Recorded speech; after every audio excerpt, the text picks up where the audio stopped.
Tonight we're having a discussion about the Escalator scheme and the films that were made under that scheme. Not all the filmmakers are here, but we are very lucky to have 4 of the filmmakers here. So Max Currie down the end there made Everything We Loved, which premiered at Palm Springs and is on VOD at the moment. If you haven't watched it, please do go and buy it from the VOD platform. Max has a background in writing. He wrote for Shortland Street for quite a few years, wrote for another SPP production, remind me what it was? Step Dave, and he's now making his own films. So quite different from South Pacific Pictures Productions. Interesting move. Then we've got Luke Sharpe. So Gerard Johnston wasn't able to be here tonight, and very generously Luke has stepped in his place. Luke Sharpe is the producer of Housebound, a fantastic feature which premiered at had its New Zealand premiere at the film festival, premiered at South by Southwest and was amongst the critics' sort of favourite 5. Got amazing reviews there, fantastic film. It's opening this Thursday, so if you didn't see it at the festival, and even if you did, please go and see it again, and tell all your friends. Then we have Guy Pigden, who made I Survived the Zombie Holocaust. Guy runs Pigville Productions, which has made lots of cool web programs and material, and he made I Survived the Zombie Holocaust in Dunedin, where it had its screening very recently, which we'll be interested to hear about tonight. It's also just premiered at Fright Fest over in London as well. Yeah, premiered at Fright Fest over in London. Awesome. Paolo Rotondo, whose background is in theatre and film. He's an actor. You might have seen him in Stickmen or The Insider's Guide to Happiness many years ago. He's been in lots of stuff. He's made some short films which have done very, very well, including Dead Letters, and he directs commercials, still works across theatre, just went to Edinburgh Fringe with his show, Strange Resting Places, and he has made, sorry, I've had a mind blank, Orphans and Kingdoms, I knew that. There's so many of them. Anyway, so yeah, Orphans and Kingdoms, which had its premiere at the film festival as well. So glad to have them all here tonight. I'm going to pass over to Tui, who's a producer, who is going to talk to these guys. I'm not going to go on about Tui's credentials because we're here to hear from these guys, but Tui is a wonderful producer and we're very glad to have him here tonight, and I'm going to hand over to you now, Tui.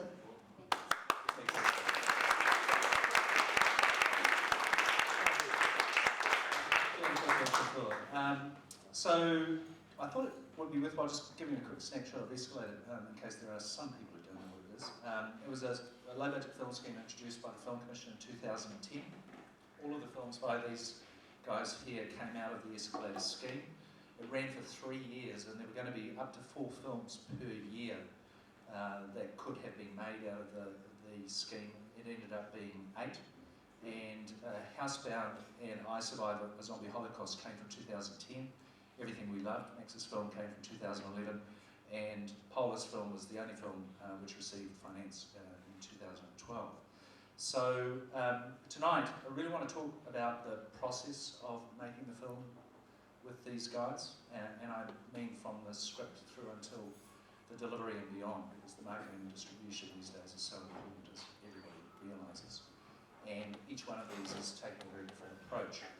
So we're going to look at all of the trailers across the evening, but I thought just to sort of break the ice and get things going, I might quickly ask the guys, because each Escalator film really started at the treatment stage, and that's where it kicked off when they went into Escalator. So I just wanted to ask them briefly if they could tell me how long it took from the time that they went into Escalator and got that green light until the time that they delivered the film. So if we could just quickly hear that, guys. Luke, you're close to the microphone here first. So yeah, we were funded in 2010, end of 2010, and we probably stopped, or we probably stopped writing the script in 2013, which was 3 years into filming. We took about a year after we got greenlit to work up the draft, because we only had a one-page idea going into Escalator. And then in 2012, we did quite a lot of scripting of the second act, and then just sort of, I guess, kept trying to make improvements along the way, so it took quite a long time. I think from memory we had 3 months to submit the first draft, and that was before we got the green light. So we went on with our 1-pagers, and then we had to submit a draft of the script, and then the some of the projects were funded. After we got the green light, we had a funny green light. It was sort of provisional, and there were a lot of hoops to jump through. So yeah, so you know, while we were waiting to know whether we were actually making this film or not, you know, I would just keep writing and rewriting. So, you know, that I guess in the end, it was 9 months between getting the green light and actually getting the real green light. And you know, so I would work on the script during that time. But I think that's a bit hard to gauge because if you know, all together, you know, that was probably three solid months, I think. Yeah.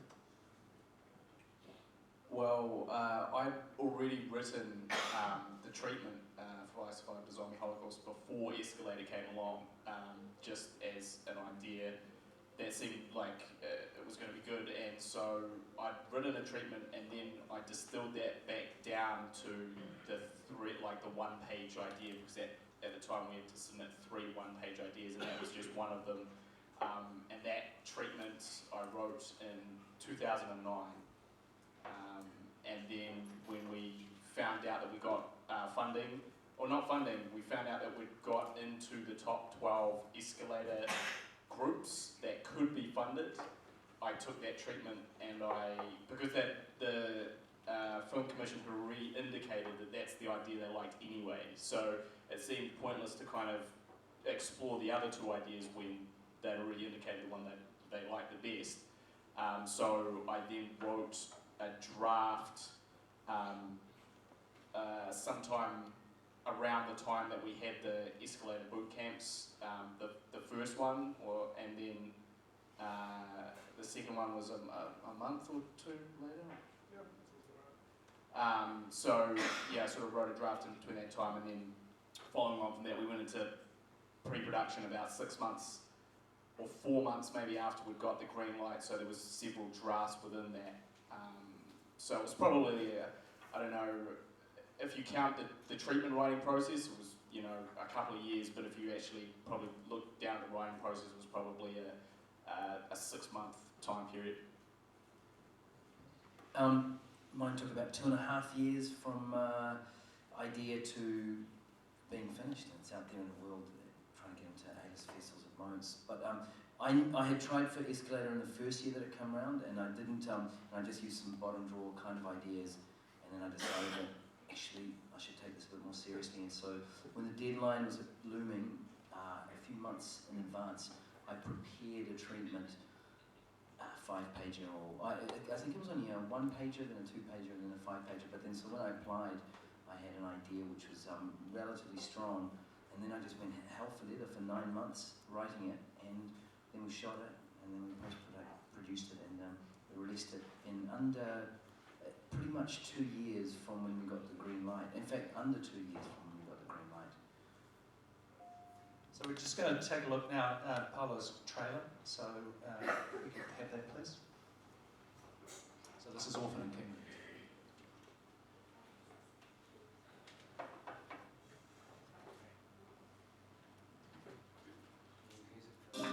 Supposed to make up nearly everything in the universe, but we can't even see it. Sorry, I'm going to go back to the beginning. Sorry. Can we kill the lights? With the lights off.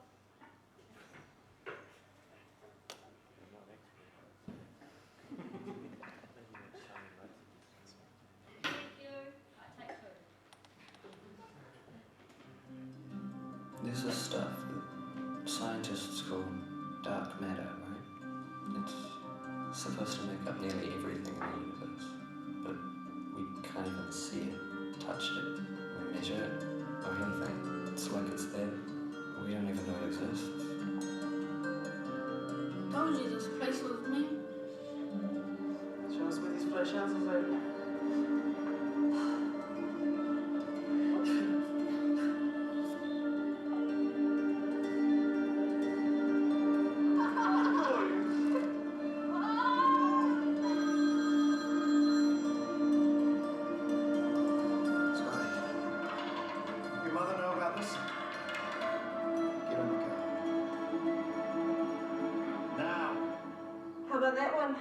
Son was a ninja. Some little shit over from the know, they have some fun at our expense. Shit, it's the punks.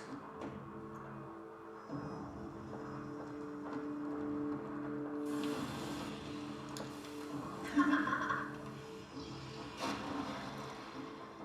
don't want to go back. Oh, Nancy!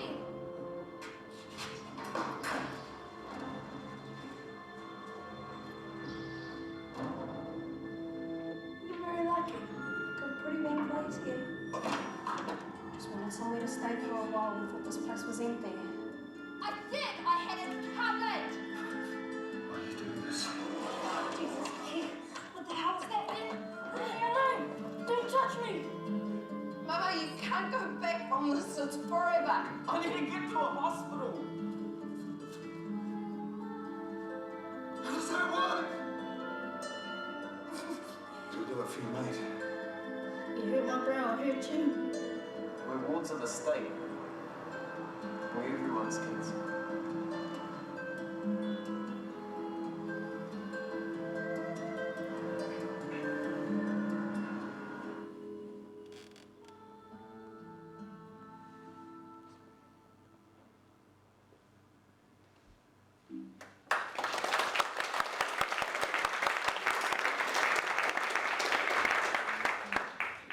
So, Paolo, the place I'd like to start is, you knew you were doing a $250,000 film. How did that influence your thinking when it came to the script? In terms of, I set out with an idea that was realisable within that budget frame. So, and luckily because I come from a theatre background where things tend to have a sort of unity of place and time, it wasn't so difficult. And in order to create a story where the drama evolves out of characters rubbing up against each other, rather than things happening in a huge space or over time. And did you encounter any difficulties or problems that you hadn't really foreseen when you were sitting down and working it out on the page, and actually when you went to effect it during production?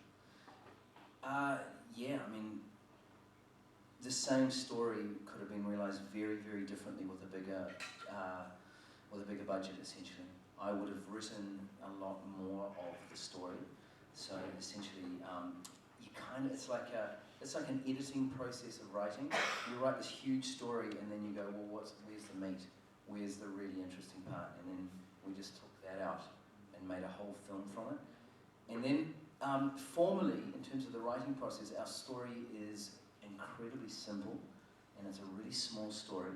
So a little bit of the interest factor of this one is how that story is told becomes an interesting part of the film. But in terms of what happens, it's very, very straightforward. So, Luke, I caught the discussion that you had at the International Film Festival in the Winter Garden, and so the process that Gerard went through in regard to getting the script done on your film was very significantly different. So, can you talk a little bit about that? Yes. The development process for us, and obviously is the scope and ambition of our movie. I mean, on paper, Housebound seems like a really contained, low-budget idea. I mean, it's all set in a house, pretty much. There's only a few characters, but as we were going through, I mean, there's a lot of reasons why we took a very long time to make a film, but one of the questions we kind of kept asking ourselves as we were going is, movies are pretty expensive these days, like to watch, like $18 or $18.50 or something to go to the movie theatre. And we kind of kept asking ourselves, I mean, is anyone going to pay to see this? And I guess the ambition continually snowballed, or I guess that was the thing that I guess kept us really hard on ourselves. Something we kept saying all the way through was, I mean, is this anything? Like, we're making this movie, is it interesting? And that was kind of what kept Gerard going to, make improvements as we went, even though obviously the money had been expended and, the budget had been expended. But that whole process of continually trying to improve, and it's really, really commonplace, obviously, in markets where they have the money to do that. It's in Hollywood, you just always hear about people shooting pickups. You know, it's just part of the process. But over here, it's, you know, and again, rightly so, because, you know, the money is limited.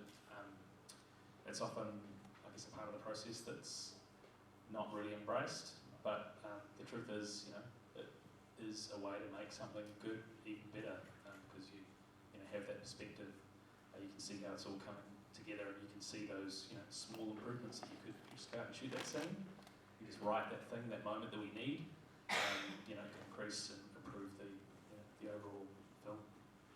It struck me also listening to Gerard speak that because you guys actually reshot a lot of stuff, I understand, it was almost like a long process of learning while he was going. It sounded like Gerard was really discovering things as he went, as he was writing and he was shooting and rewriting and reshooting, which is, you know, for such a small budget, there seem to be very few constraints. Can you talk a little bit more about that?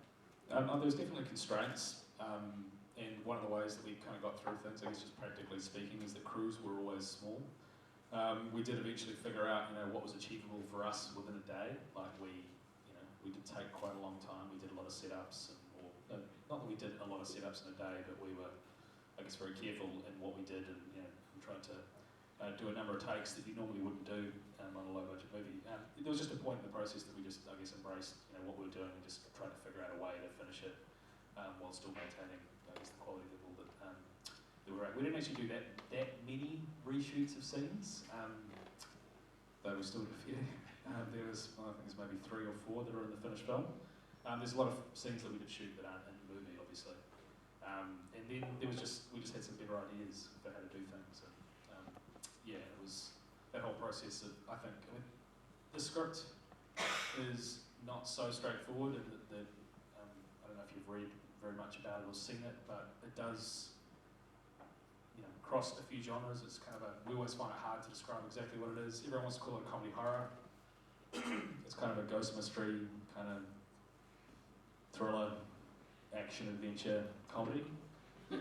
Yeah, so there wasn't a really easy roadmap for us, and there is a mystery at the heart of it. So there was, I guess, quite a lot of laying pipe to get through in the scripting process, but also, you know, I guess it was a challenging ride, and it was one of the reasons why things were, I guess, not super smooth.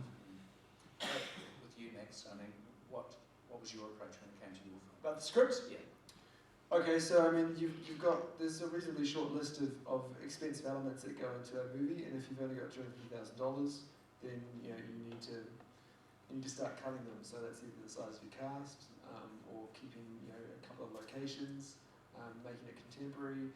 So, you know, early on we came up with what about 1 million other people have done on small budgets, and gone, okay, let's have a small cast in one location.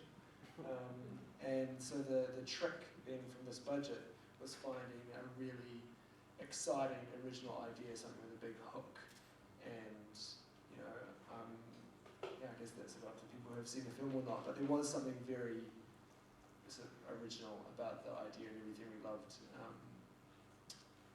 And yeah, I guess we've seen kidnapping dramas. I mean, often these low budget films, you know, the story device is some kind of a abduction, because great, someone's tied to a chair in a room. That's really cheap to shoot.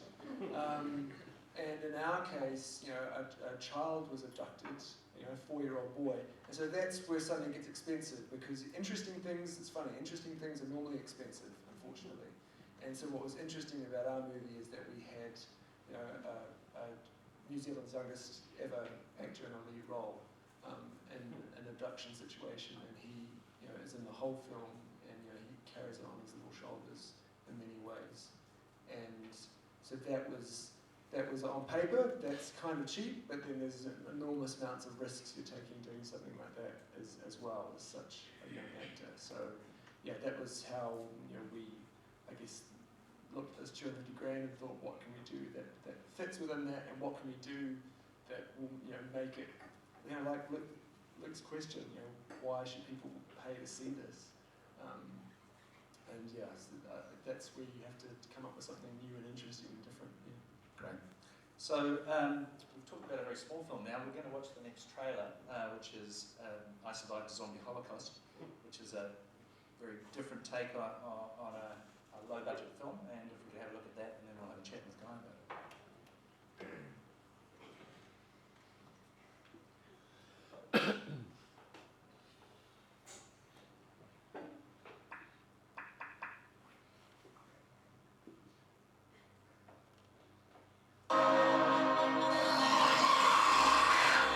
I guess it's time for my close-up. After all, every director is just a frustrated actor.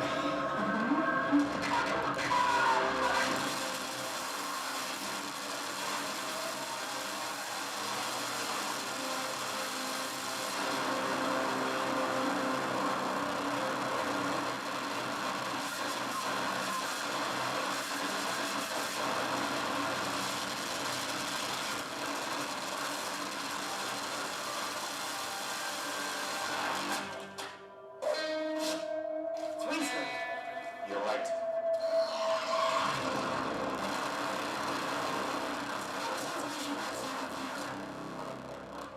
Vampires are a lot sexier.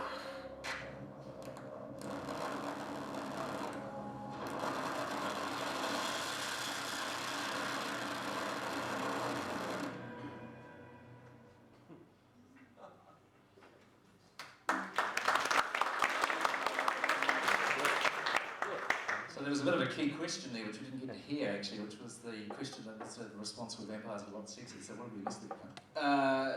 He just said, does anyone besides me actually watch zombie films? So all of that sound was broken right there. That's not how the trailer sounds.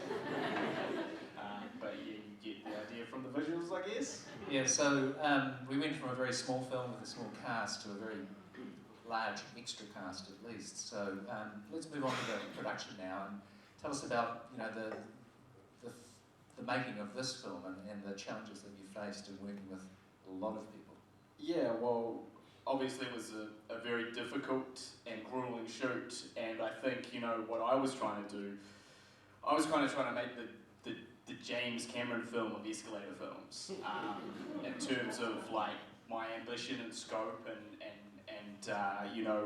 what I wanted to do, which, made it very, very hard because when you don't have money, it's difficult to pull off, like that kind of scale, and I kind of broke all the rules, you say, small cast of characters, and all of these are good rules, and make perfect sense and should be adhered to, but, so we had 10 main characters, and, we had sort of, scenes with, 50 zombies to 200 zombies, and then special effects and visual effects, and it wasn't all set in one location, and it went from day to night, and we shot a lot of exteriors, and we kind of did all the things that you shouldn't really do if you want your shoot to be easy and smooth, and we sort of didn't do any of those.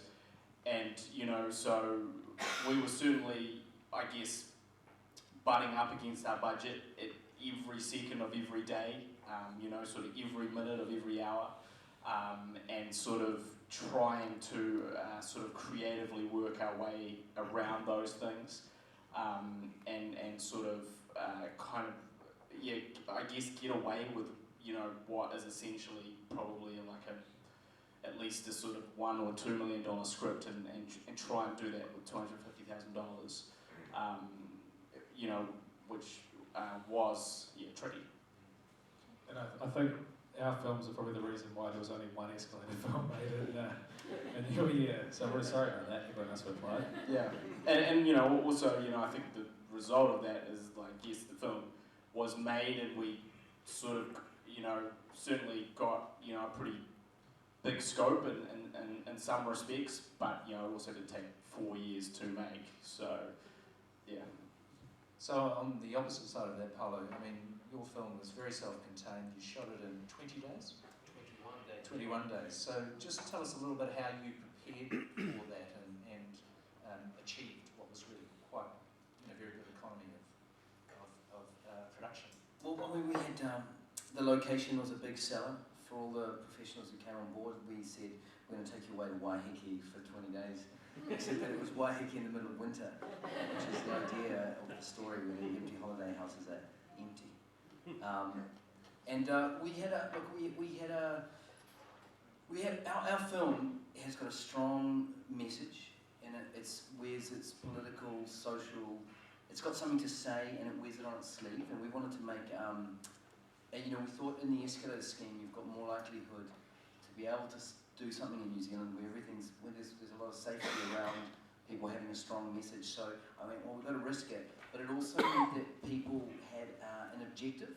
They went, oh yeah, we get behind the story, and so you could push a little bit harder, longer working days, because the kaupapa underneath it we thought we tried to do something with integrity. So so that was great. I mean, going away galvanises a team.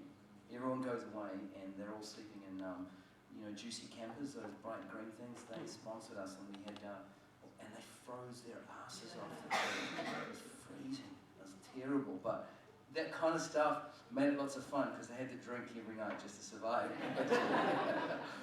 But in being in such a beautiful place and telling a story with a lot of heart, it really helped galvanise the team.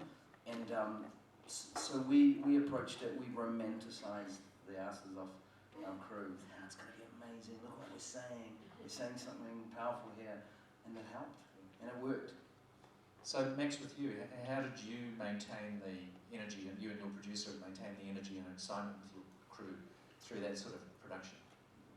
Yeah, I was saying to someone the other day, I'm not sure, when they were asking about sort of the consequences of doing a film on a micro budget, and I kind of realised it actually forces you to be kind to everyone. Because, and I'm kind of echoing what you're saying, Paula, that when people are doing something pretty much for free, then as the sort of the leader of the show, you actually have to every day think about, okay, so what can I offer people then? It's inspiration, it's something meaningful, it's experience. And so, Tom, Luke and I, we actually had to sit down and say, okay, we can't give people money, so what are we going to give them instead? And so one of the things was really good food. We got excellent catering, so people ate well, and we offered everyone. We basically identified sort of talented crew members that we could offer an HOD position. So out there in the industry, there's loads of people who do amazing work, but they don't, in terms of a credit to their name, get to be head of department. So everyone got a promotion. And that gave everyone a real sense of ownership, which was great. Like people just went beyond, because suddenly they were in charge of the department. There may have only been one person in the department, it was them, but they were HOD. And in terms of what else, I guess that's what we asked in terms of what inspired people. Good hitch. What's that? Good hitch. A good hitch. Hooch. Hooch. Oh, good hooch. No. Everyone had just popped out a baby. Sia was running off between takes and manning the breast pump, and we had children and nannies, and Brett had just had a baby, and Ben Clarkson, the 5-year-old, his mum was pregnant, and so there wasn't a lot of hooch going down. Yeah. Okay, well, let's take a look now at the trailer for Everything We Loved. See the outfit. Which you can watch tonight. Max's efforts. You can go home and just log onto our website and watch it on either Vimeo or the New Zealand Film Commission's video on demand site.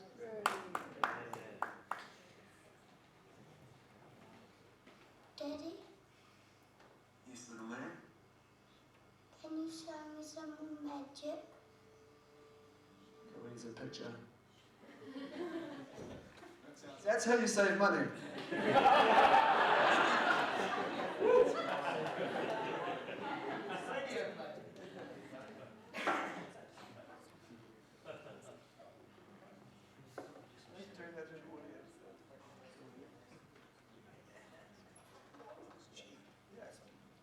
Maybe while Esther's trying to figure that out,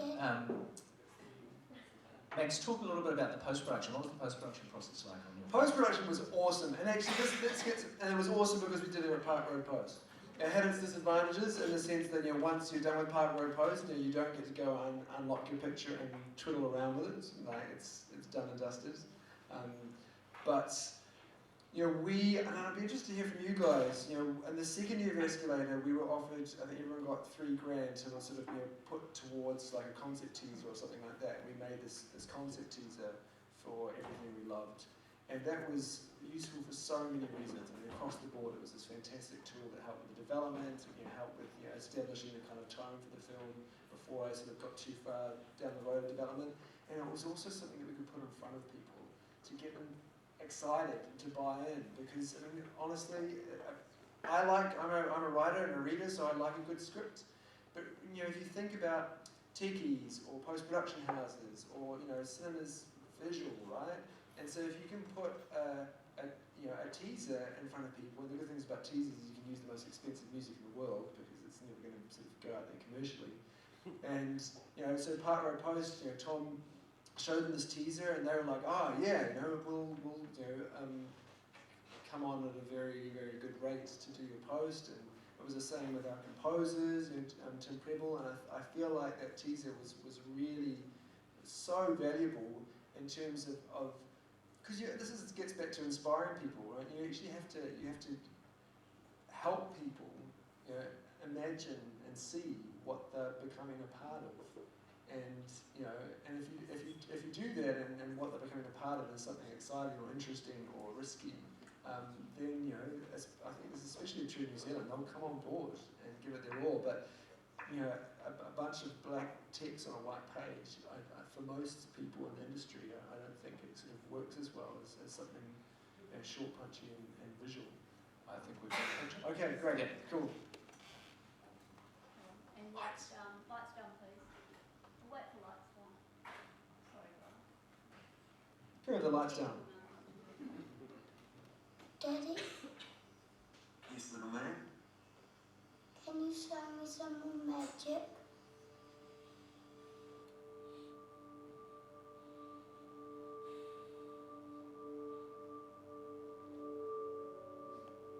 How do you do magic? Well, there's different kinds of magic. The kind that makes things disappear. Tommy! Son? And there's the kind that makes them turn up again. Why is this room like this? Something wonderful has happened. Something unbelievable. What are you doing? Just hold him. Hold him. My son is dead. We buried him. These are not good people, Ange. They're not fit to be parents. He's the sweetest little boy, and he deserves a mum and dad that will love him. I want us to be a family again. Divers searched the pond at Eastern New Park today looking for Tommy Burrows, who went missing at the park 2 weeks ago. We need to be more careful. Get out of the car. Get out of the car.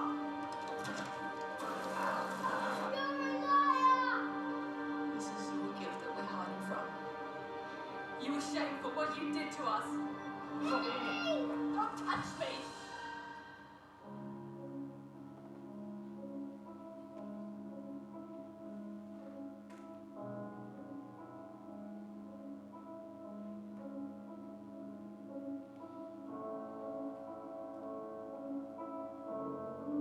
Are we rescuing him? Yes. You sweetened.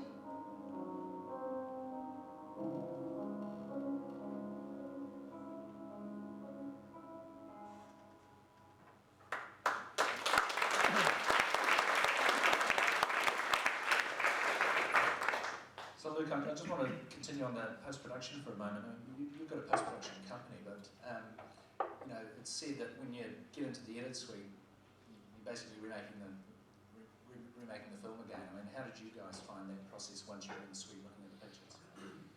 Yeah, I do believe that. film was made 3 times, maximum. But we spent obviously a really long time in post because we did our initial chunk of principal photography at the end of 2011. We did a little bit of filming in 2012, and we were re-scripting the middle of the film. And then in 2013 we did more filming than we'd done in 2011. And so all the way through we were able to, I guess, work through the offline, make decisions about tone and try things out. And we ended up finishing the film, I guess originally, because we then finished it again after South by Southwest. South by Southwest was an impetus for us to finish the movie, so we submitted a rough cut in September of 2013, I think it was, or maybe a little bit later than that, and then we got a note a couple of days before Christmas from South by Southwest saying, hey, there's a lot of black holes in Housebound. Have you got an updated cut, or will you have by January 3rd? So we cancelled Christmas and worked through and sort of put it all out. Luckily we had actually finished almost all of our filming just before in December. But there's a lot of visual effects in Housebound as well, and the way that Gerard likes to work is something's not finished until you're looking at it and it's finished. So which means that picture lock is kind of an idea rather than a reality. So we made quite a lot of changes, just a lot of small edits, tightening up, improving some visual effects shots after the cut that was screened at South by Southwest. And look, I totally buy into that as well. Like it's sometimes, you don't really know if a scene or a moment is working unless there's music with it, unless, it's cut a certain way, unless it's graded, unless you can see everything. It's not a very good low budget way to work, but it is a good way to work, and that, at the end of the day, if something is really working or not. But yeah, there's a lot of visual effects in Housebound as well. There's about 200 visual effects shots. Guy, you had a big picture. When you got to post, I assume, you were faced with some pretty serious questions that needed answering because you'd undoubtedly chewed up a lot of money. What were you facing at that point? Yeah, we ran into a lot of problems in post. And, I think same thing with Gerard in the sense that, I had built-in pickups to the actual shoot because I always intended to shoot pickups. There was sort of never any question in my mind. Pickups always make things better. It works for the greatest filmmakers, Woody Allen, Peter Jackson. And yet there's some it seems like people view it over here as a failure, that you couldn't get it right the first time. But actually, hindsight's 20/20, and when you look back at something, you see all the holes in it, and you cannot foresee those things on the day that you're filming. And so, for me, I wanted to shoot some pickups, which we did do,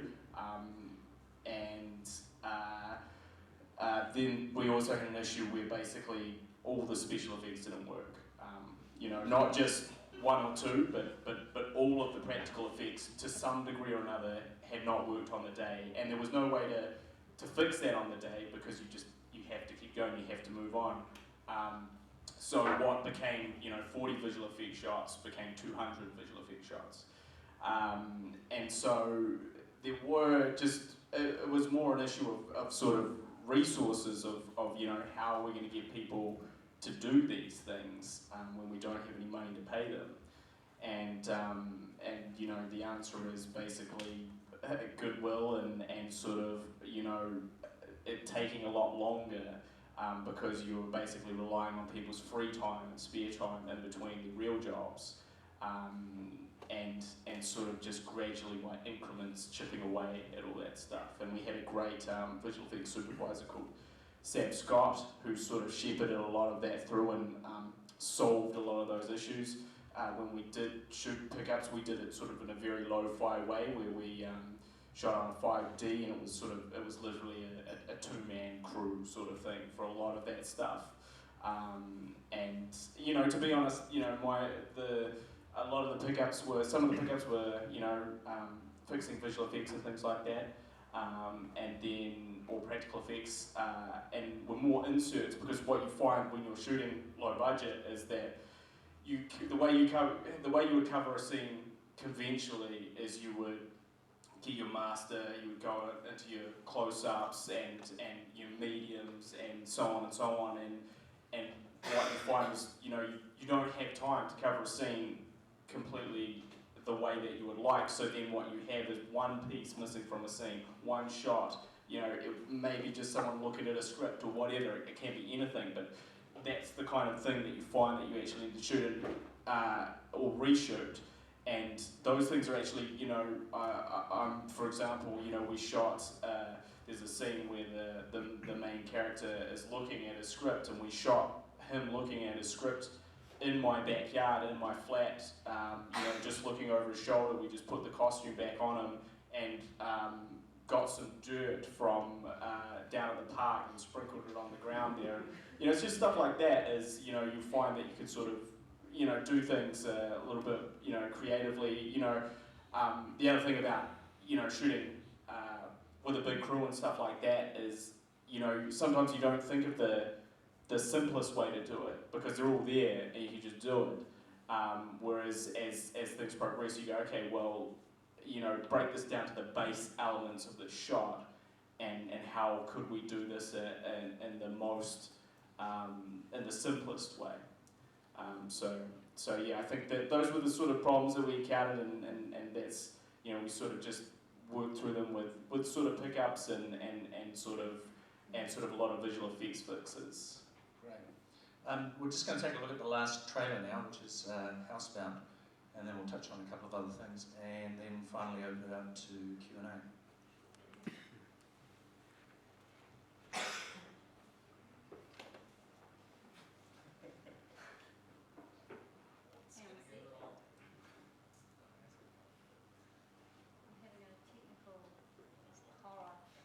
Horror show here. System update? Something's gone wrong with my system.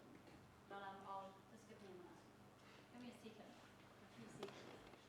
Just in the meantime, one of the things that I'd like to speak about next is marketing and distribution, because now it's so crucial in this whole new world of digital distribution that's going on, and traditional versus digital, and all of these sorts of things. And we have here, with each of these films, quite different approaches to marketing and distribution.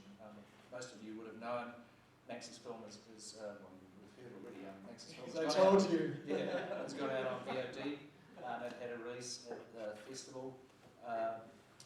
Luke and Gerard's film is going down more of the traditional route. Guy's film is really just starting to get out there, and Paolo has taken a very strong festival strategy. So we'll talk a little bit about those after, hopefully, watching the Housebound trailer. Okay, well, let's just move straight into that then. So Paolo, why don't you tell us about the strategy that you're employing for Orphans Kingdoms? Well, it's pretty much genre-based. I mean, our story is a drama, and it's an art house drama festival film. There's no way around it, so that's our audience. So we knew pretty early on that it was budget. The fact that it was an Escalator film didn't mean shit to anyone outside New Zealand, basically. They see a film and is it good? And so it's just another New Zealand film in terms of the markets we've taken it to, and nobody cares about the budget and that it's a small film. They just see it as an art house drama and what its merits are. And so it's getting the right amount of critical attraction at the moment, and it's pretty much on the knife edge. If we've got like 3 or 4 of the major festivals looking at it, and if one of them takes it, we're in no position to go, oh no, we might wait for Sundance because it's bigger than Berlin or something.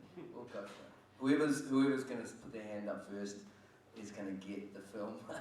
It's going to get the world premiere. And then after that, the big festivals open all the little festivals up. So some of the big festivals open up all the other opportunities, and hopefully we can come back to New Zealand in a year's time, or maybe less if we're lucky, with all the right amount of critical attraction and a bit of momentum behind the film. It's not going to happen, so that's why we only did one screening in the New Zealand Film Festival, which was kind of a courtesy screening. And I want to get on your guys' coattails, and there's a massive momentum of New Zealand films at the moment. There's, even if we'd wanted to release it this year, there's no space in the market for another New Zealand film. There's Housebound and your film and Dark Horse and Fantail this year and Shadows. They're all happening, and so there's it's a real buzz. And so we don't want to compete with those films. We want to get on the on like it happened in the New Zealand music industry, where they made sort of these voluntary quotas, and after a while people went, "Oh, New Zealand music's pretty cool," and now all the kids listen to New Zealand music without questioning it. You guys are doing that for us, and next year we'll take advantage. Hopefully. Great. So Luke and Gerard got into South by Southwest. They have secured distribution. They're releasing the film on the 4th of September coming up. So Luke, you've talked a little bit earlier about the process of how that all happened for you. Why don't you just tell us about that? So we, I think had a pretty traditional pathway for an independent movie. So we obviously got into a good festival. And South by Southwest over there is quite, it is a really big deal. Everyone knows about Sundance, but in terms of, I think, the industry interest, people view South by Southwest in the US and North American market anyway as being, I guess, a more relevant, kind of on the pulse kind of festival at the moment, which I didn't really know. We like South by Southwest because Gerard and I went there with a short film like 8 years ago. That was the only film festival we'd been to. And we thought, it'd be nice to go back with the feature. So we did. And we secured what's called a producer rep who was working for us to sell the movie in North America. And we made a sale to a US distributor. So it comes out in the US in October. And then for the rest of the, I guess, the film is just kind of touring at the moment. There's a big, because we're a genre film, there's a huge circuit of genre fests all over the world, and so the film's just kind of playing everywhere, and every month it seems to be a film festival at the moment, and our sales agent, who's a French company, is sort of selling territories throughout the world. But down here in New Zealand, we're looking to hopefully capitalise on some of that overseas momentum, and there's been a lot of nice things written about our movie, which is really cool. And we're just kind of feeding that through into a traditional theatrical release in New Zealand. But even so, you still need to, the difference between, I guess, our film and the marketplace. You guys are all connected to the industry in some way. There's a chance you've heard about the movie, but 99.9% of everyone else in the country probably hasn't. And we're really conscious of that. We're really trying to make as much noise as we possibly can. We've got a distributor on board who's doing a really good job, but it doesn't, unfortunately, stop there. We have to make as much noise as we possibly can to get people to be interested and excited about it. But I just want to go back to something that Paolo said, or it did kind of remind me, something that was a real eye-opener when we went to South by Southwest is that, unfortunately, I'm really sorry to say this, but $250,000 isn't considered a low-budget film anymore. Like half of the films at South by Southwest, apart from the big studio ones, are like made for $100K. It was horrible to hear that, but it's true. But everyone does it. Everyone figures out a way to do it. In a lot of cases, people obviously write stories around the resources that they've got. But I thought that was unfortunately a really horrible piece of information I didn't know before, because we were complaining so much about our budget. What's the name of that doco that's coming out about? It's like the guy that lives in the trailer park and makes films for a couple of $100 with all the people that live in the trailer park. I can't remember the name of it. It looks awesome, but I think that's low budget. Awesome. Anyway, let's take a look and see what the guys did with $250,000. Your client has been through a number of these treatment programs in the past, and the results have been less than spectacular. His backbone is in need of stability.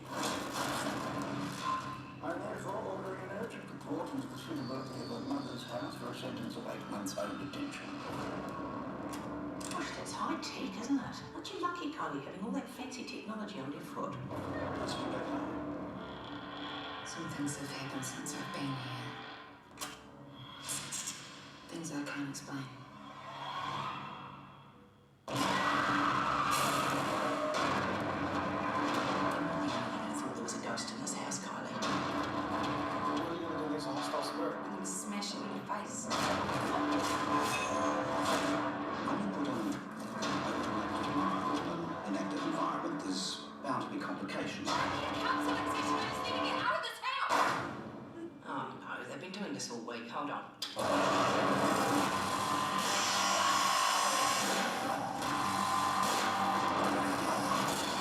Where's the spirit that lives in this house? What is your business here?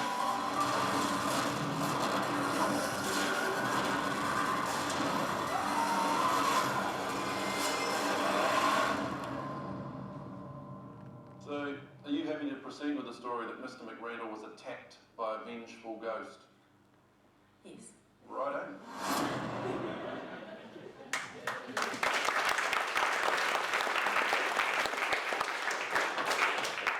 So a couple of things from that.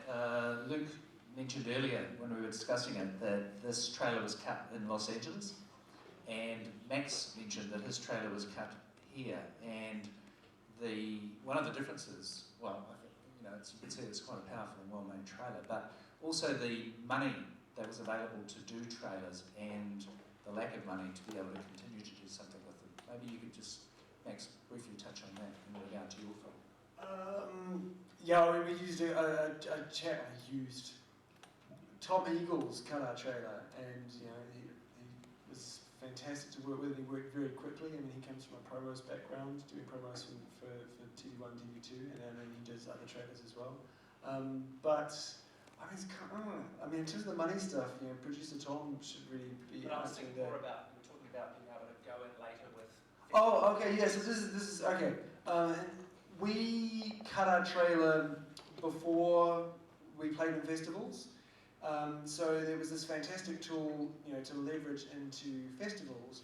But if you can cut it later, or at least if you can, you know, budget to go back to it, then all the great if you get great quotes, you know, from the articles and reviews, I think that's one of the many things that the Housebound trailer does so well, is it puts those fantastic big bloody quotes up there to let you know how good it is. And we got good quotes, but we didn't have any money to go back and kind of recut the trailer. So yeah, there's a learning, you know, learning experience. Yeah. Although you guys probably did it a better way than us, because we went to South by Southwest with no trailer at all. We cut this trailer after South by Southwest. We were able, because obviously we got some good reviews out of South by Southwest, and when we made the US sale, we were able to get the US distributor and our sales agent to cost share on, you know, spending some money to make a really great trailer. But it was really hard going to South by. We just had nothing. We had no assets to leverage. It just felt like we didn't even exist. There was nothing to promote your movie. You know, it just you felt really impotent out there. But yeah, look, I guess it's a different way to do things. You guys did it the smart way, and we're lucky in that. And this is just what happens now. You don't wait for print reviews. Obviously, everyone's a reviewer.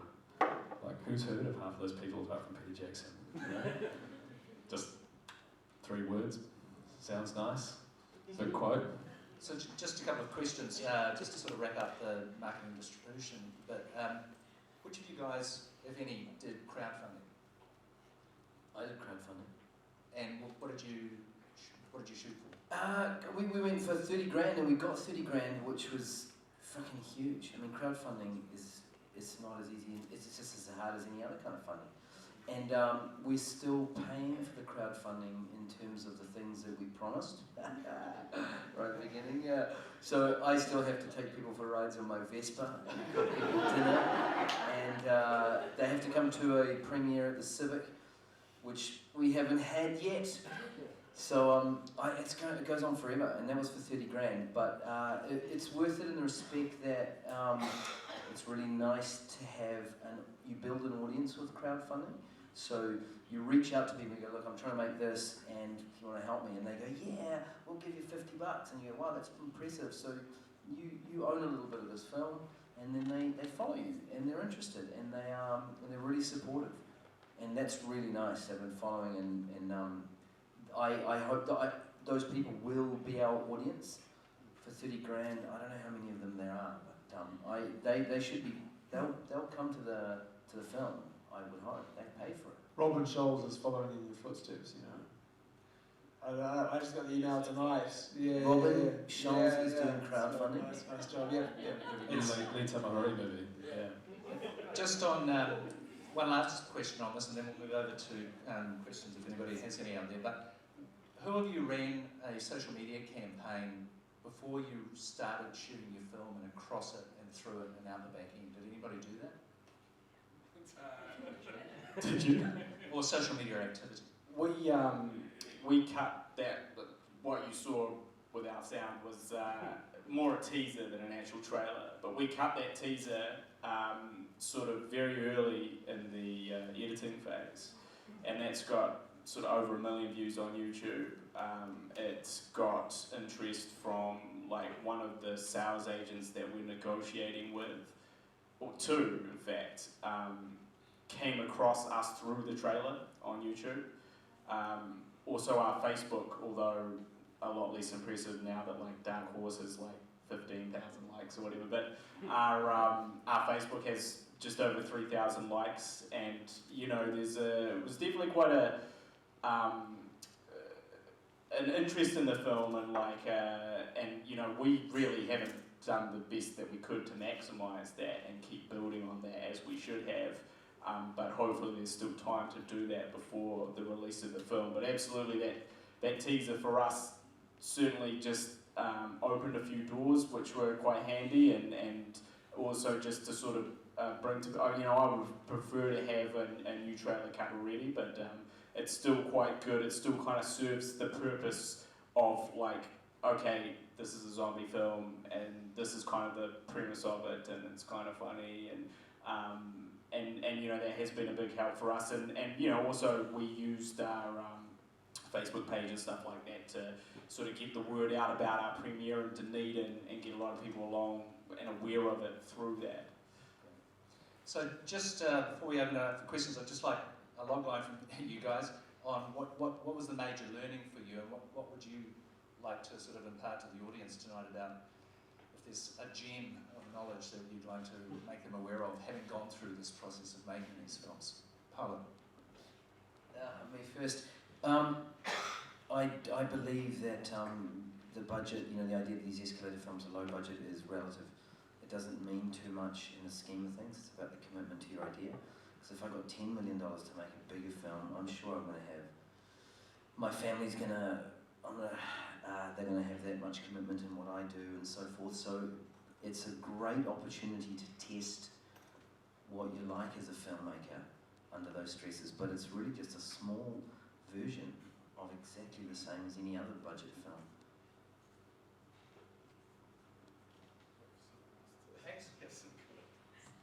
Oh, what did I learn?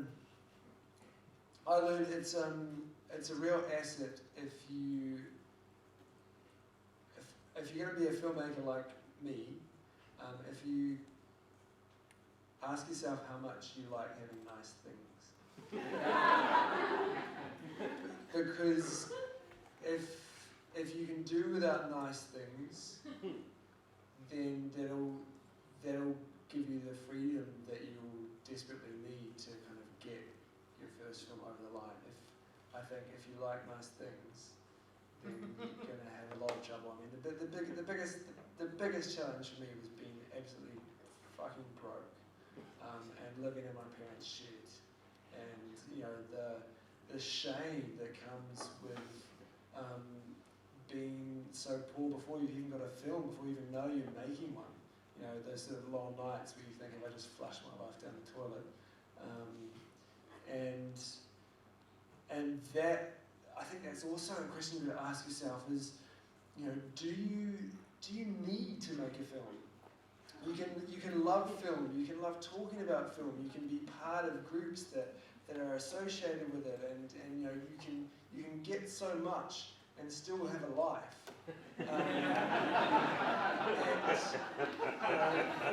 Without quoting Bukowski, because I can't, but you know, he's famous for saying, you know, does it burn in your guts, and you know, do you really need to do it? And if you do need to do it, then that's great, go for it. But you know, at least in my case, it'll come at such an enormous personal cost. But if you don't actually need to do it, then thank God. You know, consider yourself lucky that you can still develop an appreciation for film and be part of this community. But you know, it's totally okay. You know, you don't have to go and make a film, and you'd probably be a lot happier for it.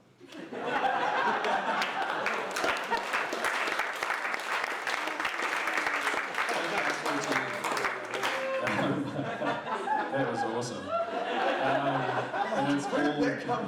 It's all true. Mine sort of dovetails into that, which is if you're going to do it, just don't stop trying to make it better, because that's the thing that obviously takes something beyond the mediocre to something good. It's not because obviously it does help to have talent, but it also you just, if you can see a way to make it better, then figure out how to make it better, because otherwise you're just going to die wondering. Okay, well, we've run over oh, guys, sorry. Yeah, that's right. Still thinking. Yeah, well, I mean, I think I relate to a lot of what these guys just said, but I think, my producer said to me, after one of our sort of more grueling days when everything was sort of going wrong, and she said, no one's going to care more about this film than you, me, the writer director. And I think that's true, and I think you have to remember that when everyone is working on it for free or for very little, and you're kind of pushing them all, but you also, it all falls back on you.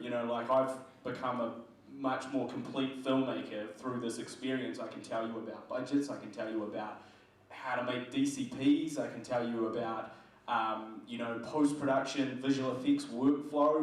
I've had to dabble or be very involved with all of those things, including, which is completely separate really to being a writer and a director.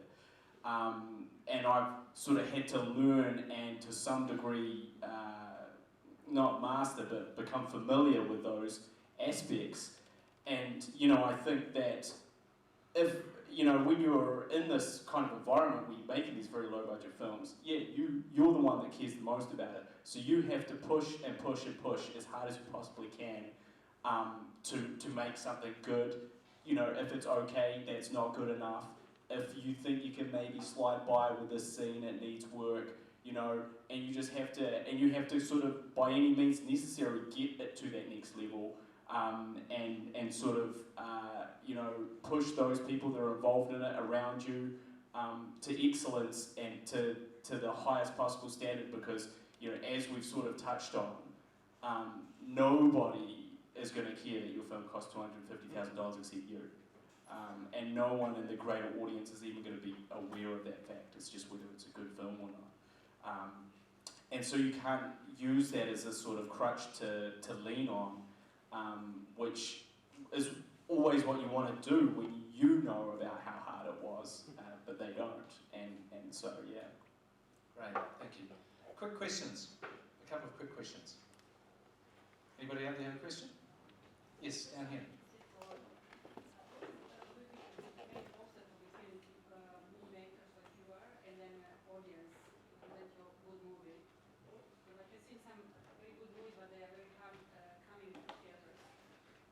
The question was, what's the main obstacle between the filmmaker and the audience? I think kind of answer the question is actually stars, and this I'm kind of paraphrasing what my producer said, having come back from Cannes, and I think I understand more now than ever before just the power of a star and that cast in terms of, if you think making a film's humbling, marketing and distributing it yourself, is even more humbling. and actually, getting down to like the basics of bums on seats and selling popcorn. And in terms of that divide between your film and the audience, I can actually, for all we kind of maybe deride the stars or there's this idea of sort of selling out the kind of Hollywood of it all. That shit works, in terms of getting people to notice your film. There's lots of other ways, but I've just been so aware of what a difference that can make. Yeah, and because what it does is it makes you heard above the noise, and so that's the biggest. And there's so many films out there. There's so many really good films out there, and there's so many really good films that have got way more money to promote their movies than you do. So yeah, it's just that cut through. It's getting heard and amongst the clutter, and making a case for basically people to come see your movie. Right. One other question. Yes, down the back.